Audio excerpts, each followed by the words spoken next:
মালিক খাস করে আমার বন্ধুবর কারিয়া বুরাইহানকে সুস্থতার নিয়ামত দান করে দে। আয় আল্লাহ, সুস্থতার নিয়ামত কত বড় নিয়ামত, অসুস্থতা হলে বোঝা যায় রে মাওলা।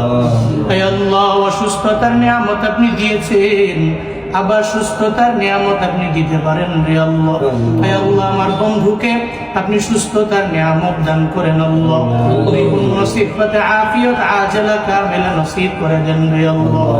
ইয়া শাফি আল আমরাজ اشف مرضنا ومرضى المسلمين جميعا يا شافي الامراض اشف مرضنا ومرضى المسلمين جميعا اي الله দুনিয়ার সমস্ত বড় বড় তুমি দাও। আয় আল্লাহ, ওই রূপ থেকে তুমি আমাদেরকে শেফা দিতে পারো রে আল্লাহ। আয় আল্লাহ, তুমি মাঝে মাঝে অসুস্থতার নিয়ামত দাও। আয় আল্লাহ, তবে সুস্থতার নিয়ামত